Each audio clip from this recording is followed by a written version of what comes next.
Sunlight is the greatest disinfectant. And as president, I'm going to make it impossible for congressmen or lobbyists to slip pork barrel projects or corporate welfare into laws when no one's looking, because when I'm president, meetings where laws are written will be more open to the public, no more secrecy. That's a commitment I make to you as president.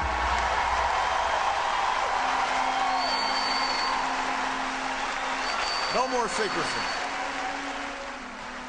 1,100 pages, not one member of this body has read.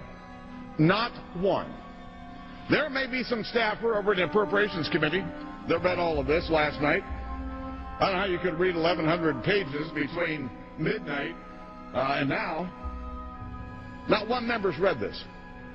What happened to the promise that we're going to let the American people see what's in this bill for 48 hours? But nope, we don't have time to do that. When there's a bill that ends up on my desk as president, you, the public, will have 5 days to look online and find out what's in it before I sign it.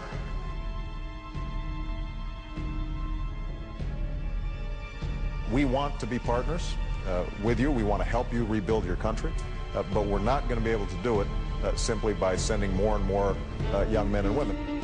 He went to Afghanistan to build democracy and to somehow instruct the Afghan people on how to govern themselves. I think many of America's problems in the world today happen because we're involved in places we don't need to be involved. We have over 700 bases. We're in 130 countries.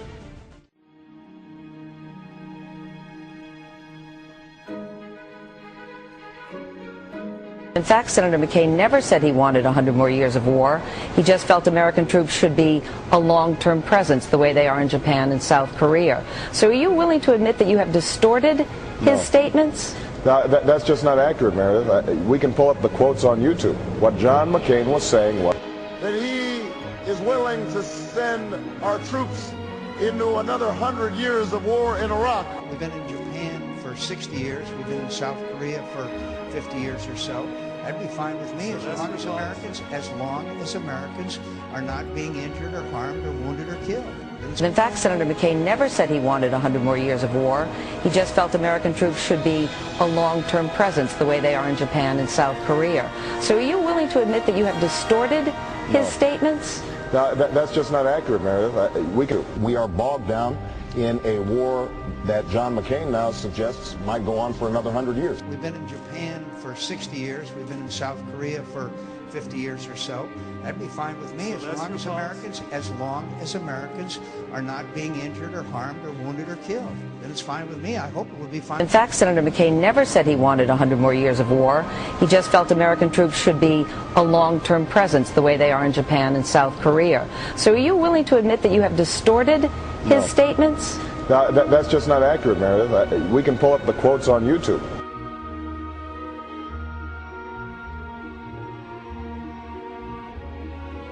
Had trouble doing. But right now, the U.S. is the one that's there. Absolutely. I mean, and you've said you thought troops should be withdrawn. No, I've never said that troops should be withdrawn. What I've said is that we've got to make sure that we secure and execute the rebuilding and reconstruction process effectively and properly. And I don't think we should have an artificial deadline when to do that. I think what's important is that we have a long-term planning process and a short-term security strategy. Ensure that we are not continuing to try to impose a military solution on what is essentially a political problem in Iraq. And that's why I put forward a bill that would begin a phased redeployment and have all our troops out by March 31st of next year.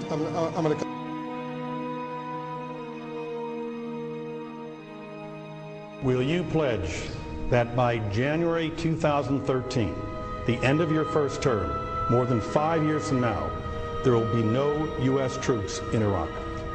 I think it's hard to project 4 years from now. I don't want to make promises not knowing what the situation is going to be 3 or 4 years after.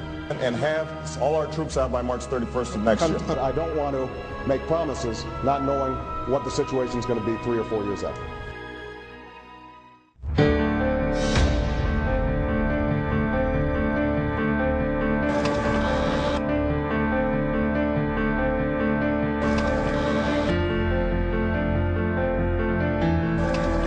I am not persuaded that 20,000 additional troops in Iraq is going to solve the sectarian violence there. In fact, I think it'll do the reverse.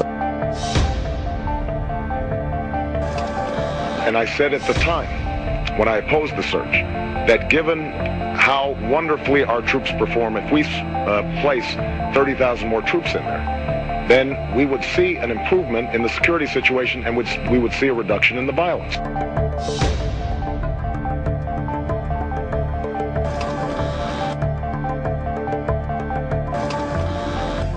Given the deteriorating situation, it is clear at this point that we cannot, through putting in more troops or maintaining the presence that we have, expect that somehow the situation is going to improve. My assessment is that the surge has not worked and we will not see a different report 8 weeks from now. Finally, in 2006, 2007, we started to see that even after an election, George Bush continued to want to pursue a course that didn't withdraw troops from Iraq, but actually doubled down and initiated a surge. And at that stage, I said very clearly, not only have we not seen improvements, but we're actually worsening potentially a situation there. I think it is indisputable that we've seen violence reduced in Iraq. I also think that the surge has reduced violence and provided breathing room. The extraordinary work that our troops have done. They have performed brilliantly throughout the process, and obviously I'm very pleased to see the reductions in violence that have occurred over the last several months. There's no doubt that because of their heroism and their outstanding work, we have the opportunity to salvage the situation in Iraq.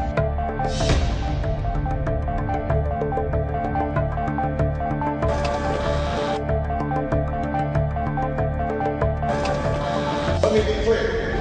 There is no military solution in Iraq. There never was. The best way to protect our security and to pressure Iraq's leaders to resolve their civil war is to immediately begin to remove our combat troops. Not in 6 months or 1 year. In order to end this war responsibly, I will immediately begin to remove our troops from Iraq. We can responsibly remove 1 to 2 combat brigades each month.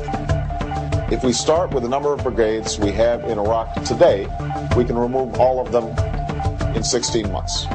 When I promise that we are going to bring this war in Iraq to a close in 2009, I want the American people to understand that I opposed this war in 2002, 2003, 4, 5, 6, and 7. So you can have confidence that I will be serious about ending this war. You've said you thought troops should be withdrawn.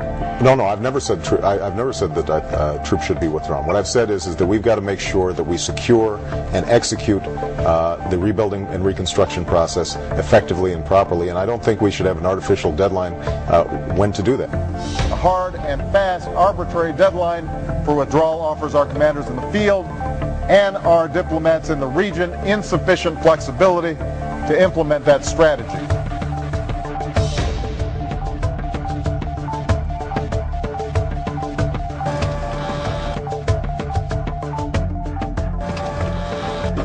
Just this week, when I was asked, would I have voted for the $87 billion, I said no. And I said no unequivocally because at a certain point, we have to say no to George Bush. What's important is what I don't want is a situation in which we have 80 or 90,000 young American men and women who are over there in a situation where they do not have the resources sufficient to ensure their own protection. And what we have to do is make sure that we have enough troop strength. As long as we have troops there, we have to make sure that we have enough troop strength to make sure that we are safe and secure. We've got to make sure that they have all the resources necessary to come home safely and to execute the missions that have been laid out for them.